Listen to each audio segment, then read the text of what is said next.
Good morning mga kamemawabs. Ayan. Ayan mga kamemawabs.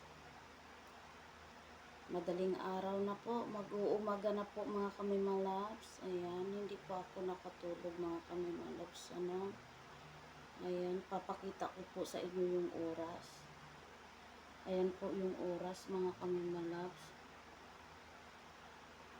Ayan kung nakikita nyo po. 1 o'clock in the morning. Yan, 1 o'clock 53. 1 o'clock 53 in the morning mga kamimalabs. Ayan. Hindi pa po ako tulog mga kamimalabs. Mag-uumaga na po. Ayan, mag-aalas 2 na po ng madaling araw mga kamimalabs. Kasi po sa kasamaan po ng palad, may bad news po tayo mga kamimalabs. Nakakalungkot po na balita. Ayan, sa hindi po inaasahan mga kamimalabs, kanina po, kung di po ako nagkakamali, i-check ko lang po mga kamimalabs kasi para bang nablangko po yung isip ko. Kasi hindi po ako makapaniwala sa nangyayari. So, although mga kamimalabs, wala pa akong masyadong eksaktong balita kasi kanina po check ko lang mga kamimalabs, sandali lang po. Kasi kanina, actually mga kamimalabs, nakahiga na po kami, maaga po kaming natutulog. Ngayon, bumangon ako para mag-CR. Ngayon, nakasanayan ko po, pag every time po nagsi-CR po ako, nagsi-cellphone po ako sa loob ng CR para hindi po ako mainip.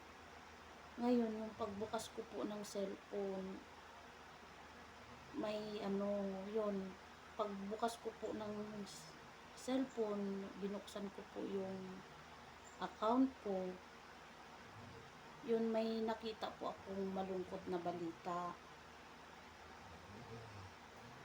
So, nag-aantay lang ako mga kamimalabs. Aantabayanan ko po kung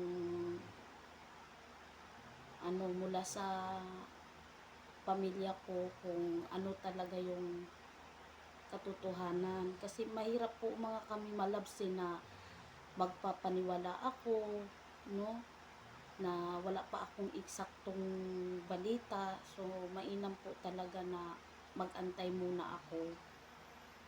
Yan, check ko lang mga kamimalabs may nakita kasi akong post sa sa kamag-anak ko, sa pinsan ko, sa tiyahin ko. Nawala na po daw yung lola ko. Nag-let go na po yung lola ko. So, nakakalungkot po. So, hindi ko inaasahan kasi kanina, mga kinikilabutan ako mga kamimalabs. Hindi ko po alam kung yung lola ko po ba nagpaparamdam sa akin. Talagang kinikilabutan ako mga kamimalabs. Kasi kanina, nakita ko lang yung post, 1 oras ang lumipas po Nakita ko yung post, pumunta po ako sa CR kasi nakasanayan ko po yung pag nagsi-CR po ako, nagdadala po ako ng cellphone para hindi po ako mainip sa loob ng banyo. Yung nakita ko po, may post po yung isa ko sa mga pinsan ko, hindi yung tiyahin ko na wala na po yung lola ko. So, hindi ako makapaniwala. Pero wala pa akong eksaktong kasi gabi na yung nangyari mga kamimalabs ako kasi yung tipong tao na hindi mahilig na basta-basta na lang mang-uusisa. Ako kasi yung tipong tao na nag-aantabay lang, nag-aantay lang sa mga susunod na ano, yung kumbaga sunod na mangyayari. Hindi kasi ako yung tipong tao na basta na lang manguusisa ng ganun-ganun na lang. Kumbaga nag-aantay lang po talaga ako.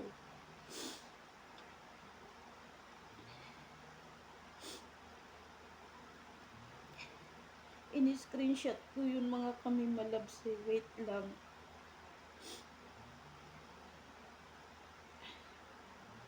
Ini-screenshot ko po yun.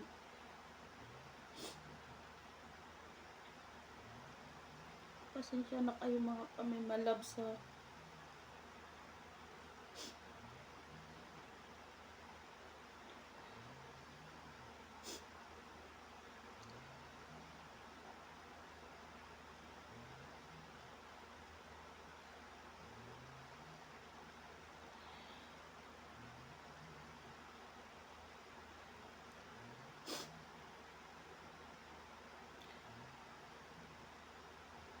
Ini-screenshot ko yun mga kami malabs. Wait lang po.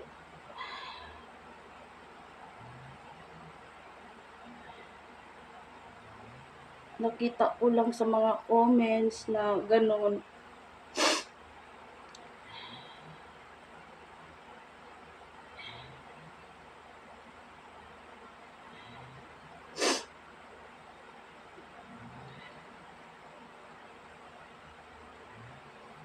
Ito na mga kami malabs. Ayan. Ayan po. Yan. Ayan po. Yung post na nakita ko po. Ayan. Ayan po yung lola ko. Ayan po yung lola ko. Ayan. So, nangyari mga kami malabs is mga 10 o'clock yata ng gabi. Mga ganun, kundi ako nagkamali. Mga alas 10 yata. Yan, mga alas 10 yata. Nag-let go yung lola ko. Yan, kasi nakita ko po yung post. Magwa 1 hour na po eh. Yung nakita ko po yung post. Yun, tapos, ngayon mga kami malabs, gustong-gusto ko po tawagan yung mama ko. Hindi ko naman magawang pwedeng tawagan mama ko. Nag-iisip po kaming magkakapatid kung paano po namin sasabihin kay mama. Kasi bilang panganay, sabi ko doon nakausap ko po yung isa kong kapatid, yung hipag ko po. So, napakahirap sabihin. Actually, hindi pa alam ng mama ko na may nangyari na po sa lola ko, na wala na si lola ko. Hindi pa po alam ni mama. Hindi po namin alam kung paano po namin sabihin kay mama ko. Kasi si mama ko po, natatakot po kaming sabihin. Kasi si mama ko po, hindi rin po okay yung kalagayan. Ano din po kasi yung mama ko, baldado din po, na-stroke din po kasi yun. Kaya ang hirap sabihin. Bilang panganay na anak, hindi ako makapag-isip kung paano ko po sasabihin. Kasi natatakot po kami na mamaya mag-hysterical po yung mama ko. Mag-iiyak ang mama ko. Baka mamaya, alam mo yun, ang daming nasa isip namin na kasi lalo na nag-iisa lang ang mama ko dun sa bahay niya. Mga kapatid ko po nasa trabaho, malayo po yung trabaho nila. Kaya ang hirap. Hindi namin alam kung paano po namin sasabihin sa mama ko na wala na po yung lola ko. Yun. Tapos, ang pinagtataka ko lang po kanina, maniwala kayo sa hindi mga kami malabs, hindi ko po alam kung si lola ko po ba yung nagpaparamdam sa akin. Kinikilabutan talaga ako mga kami malabs. Kinikilabutan talaga ako pag naiisip ko po. Kasi kanina before 10 o'clock, Sabi ko, nakaamoy ako ng kandila. Nakaamoy po ako ng kandila, mga kamimalabs. Alam mo ba yung kandila, pakiramdam ko po na kay lapit-lapit sa ilong ko. Oh, andito lang naman kami sa loob ng bahay. Tapos, yun, bigla akong napatahimik, nag-isip po ako, yung parang natulala po ako. Sabi ko, mayroon akong naramdaman na hindi ko ma-explain. Sa totoo lang, mayroon akong naramdaman na hindi ko talaga ma-explain kung ano yun. Tapos, yun nga iniisip ko yung kandila, parang ang tagal na wala-wala sa ilong ko. Sabi ko, ano kaya yung ibig sabihin nun? Sabi ko sa sarili ko. Tapos sa hindi ko po inaasahan, bumangon po ako kasi tinatawag po nga ako ng kalikasan. Nagbanyo po ako. Yun nga, gaya ng sabi ko sa inyo, nakaugalian ko na pag tuwing nagbabanyo ako, nagdadala ako ng cellphone para hindi ako mainip sa loob ng banyo. Yung pagbukas ko po ng cellphone ko, yun ang nakikita ko yung post. Nagulat ako, hindi ako makapaniwala na ganun-ganun na lang. Nawala na lola ko, sino bang nag-e-expect, 'di ba? Tapos yun, napatulala ako. Tapos ngayon, tas tinawagan ko yung kapatid kong isa. So bukas ko po malalaman na antabayanan ko kung anong balita ng mga kamimalabs. Yan. Kaya nakakalungkot. Hindi na ako nakakatulog. Alam mo yung gusto mong puntahan yung lola mo, makita mo sa huling pagkakataon.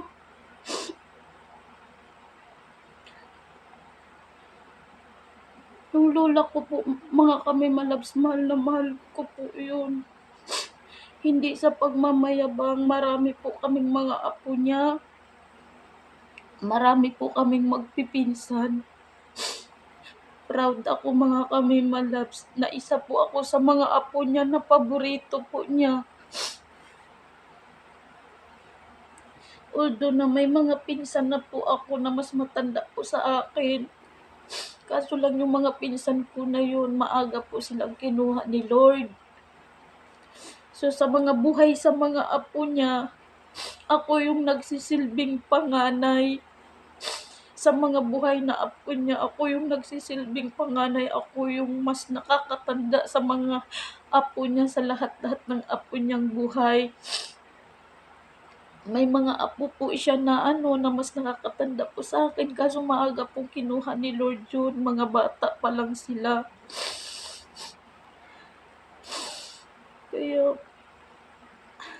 mabigat sa kalooban, mga kamimalabs, na gustong-gusto ko makita yung lola ko, kaso hindi ko po mapupuntahan kasi malayo po ako, mga kamimalabs. Andito po ako sa Maynila, sila nasa Mindanao. Ang hirap ng sitwasyon kasi siyempre alam mo yung ang hirap ng buhay. Hindi naman ako katulad ako sa iba na mapera. Kaya ang hirap.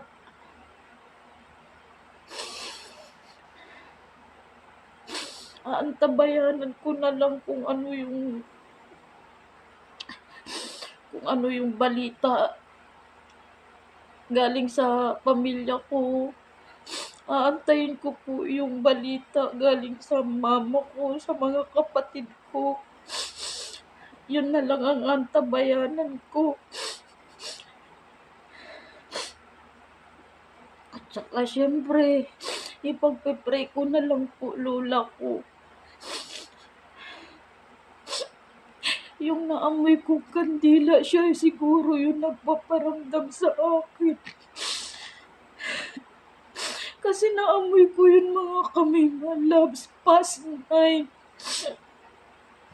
Nakita ko yung post, feeling ko po mga 10 yun. 10 siya nag-let go. Kasi nakaamoy ako ng kandila, mga 9:30, mga ganun. Mga 9:30, mga ganun po. ako nakaamoy ng kandila. Matagal-tagal po akong naamoy yung kandila. Matagal po nawala yung amoy ng kandila. Feeling ko po si Lola ko po yun. Nagparamdam sa akin.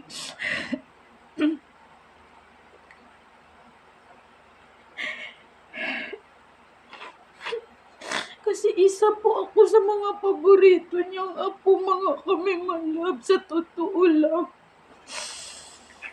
Hindi sa pagmamayabang, isa po ako sa mga paborito niyang apo.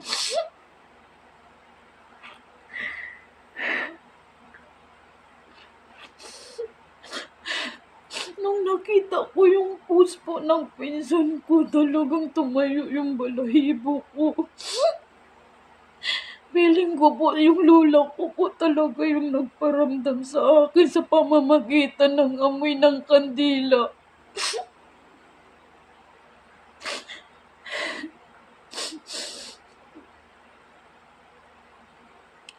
Huli ko pong nakita ang lola ko, mga kami malabs, 2017. Nung nagbakasyon po ako sa mama ko kasi namatay din yung bunso kong kapatid. Yun yung huli nakita ko ang lola ko. 2017, 2024 na tayo ngayon. Yun yung huli kong nakita lola ko kasi bago po ako bumiyahe pa uwi ng Maynila, nakita pa po kami doon sa bahay ng tiyahing ko. Pinuntahan niya po ako. Pinuntahan niya po ako, mga kami malabs, bago po yung flight namin pa uwi ng Manila. Yun yung huling kita ko sa lola ko. Yun yung huling yakap ko po sa lola ko. Matagal na rin po akong hindi nakabisita sa kanila dun sa mama ko. Kasi may mga dahilan kung bakit. Maraming dahilan, mga kami malabs. Gustuhin ko mang bumisita sa kanila. Maraming dahilan na hindi ko na kailangan i-explain. Hindi ko na kailangan sabihin kasi masyadong personal po yun. Hindi naman lahat kailangan i-broadcast mo. Kaya malungkot po ako, mga kami malabs. Gustong-gusto ko makita lola ko sa huling pagkakataon, pero di ko alam kung paano, mga kami palabs.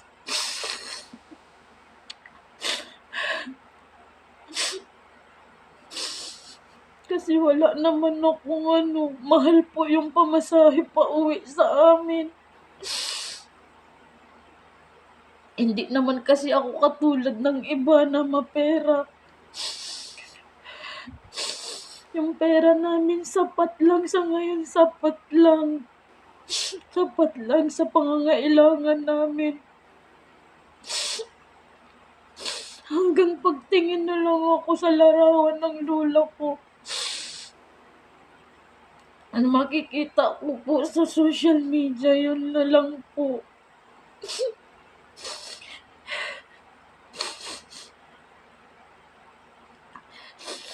Sinsya na kayo, mga kami malabs. Sabik na akong sisikat na yung araw kasi inaantay ko po yung balita. Ayaw ko po kasing mangungulit sa mga kamag-anak ko. Hindi kasi ako yung tipong tao na na makulit. Nag-aantay lang ako kung ano yung mga susunod na mangyayari, yung ano yung sunod na Ganun lang po ako, mga kami malabs.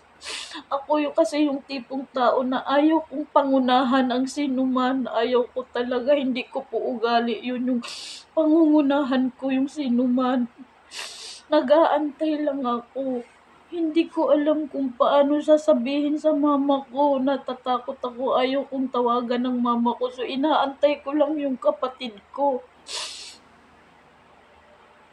Kung paano namin sasabihin kay mama ko. Wala pang alam ang mama ko.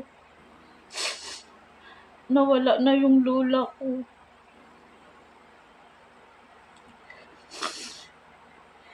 inaantay ko pa yung balita galing sa kapatid ko.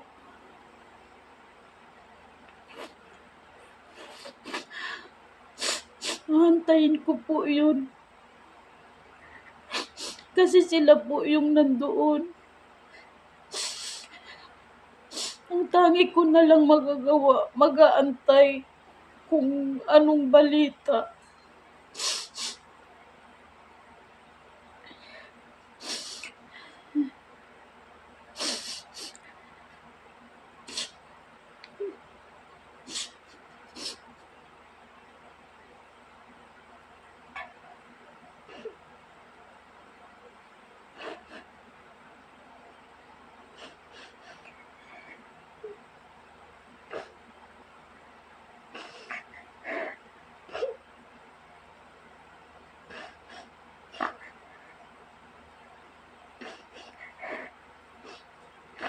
Meron pa sana akong gustong mission na gawin para sa lola ko. Sabi ko nga sa sarili ko, kung ako ang pagpapalain ako ni Lord. Sabi ko, hindi lang yung kapatid ko lang ang mag-isang magbibigay sa lola ko. Sabi ko, gusto ko tutuwangan ko kako yung kapatid ko na magbigay-bigay sa lola ko. Kasi yung kapatid ko lang po ang nakakapagbigay sa lola ko. Sabi ko, sa bawat dasal ko, sa bawat pangarap ko, sabi ko, isa ang lola ko. Sa bawat pangarap ko, isa ang lola ko. Kasama sa pangarap ko, sabi ko, may gusto pa akong mission na gawin sa lola ko. Pero paano, wala na. Hindi ko na magagawa yung mission na pangarap na gusto kong gawin sa lola ko. Kasi wala na yung lola ko. Sayang. Sayang.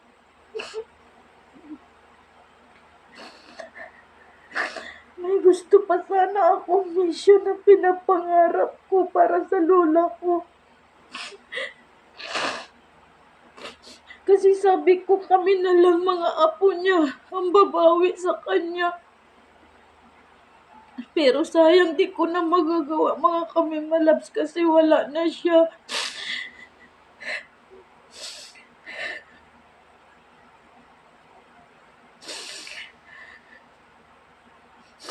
Anong oras na mga kami malabs? 2:00 na, may pasok pa ako. Hindi na ako nakatulog sa kakaisip.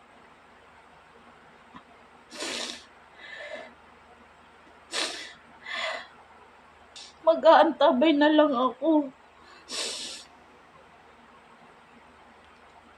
Kung anong balita galing sa kapatid ko.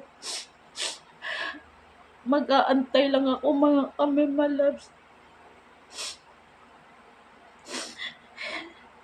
Wala po kasi akong makukulit na iba. Kundi mag-aantay ng balita galing sa kapatid ko.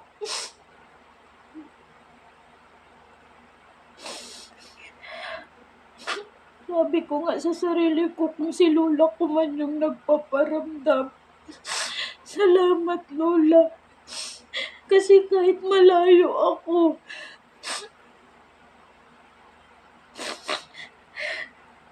kahit sa huli-huling hininga mo, kahit papano di mo ako nakalimutan. Grabe yung pagparamdam niya, kung siya man yun mga kamaglags. Grabe.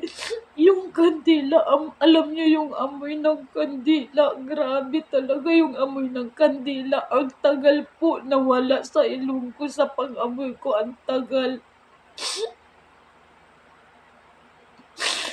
Siya talaga yun mga kami malabs. Dinalaw niya ako. Nagpahiwatig siguro siya sa akin. Nagpaalam siguro siya sa akin. Naaalis na siya. Naiiwanan na niya kami lahat. Si Lola ko po talaga yun. Si Lola ko po talaga yun nagparamdam sa akin. Nagpapahiwatig sa akin. Nagpapaalam siguro siya.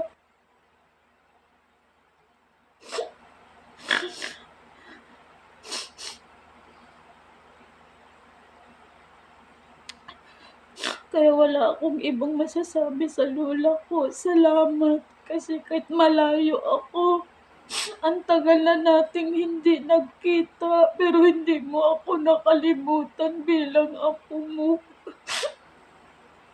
Salamat, Lola, sa pagpaparamdam mo sa akin.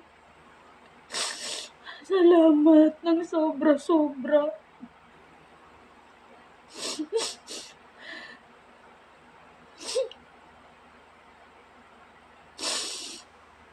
Hindi ko na makikita po yung lola ko, mga kami malabs. Sabi ko nga sa sarili ko, kung bibigyan ako ng pagkakataon na bibigyan ako ni Lord ng bonggang-bonggang biyaya, sabi ko, kasama ang lola ko sa mga pangarap ko. Sabi ko, tutulungan ko ako yung kapatid ko. Kasi mama ko wala nang kakayahan na magbigay sa lola ko kasi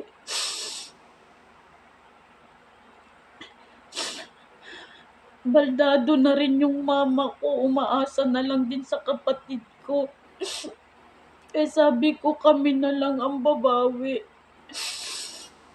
Pero sayang, hindi ko na magagawa yung pangarap ko para sa lola ko. Sayang.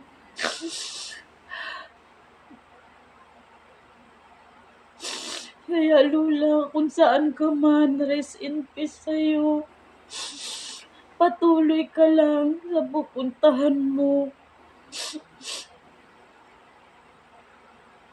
Wala ka nang mararamdaman na sakit. Nakakapagpahinga ka na.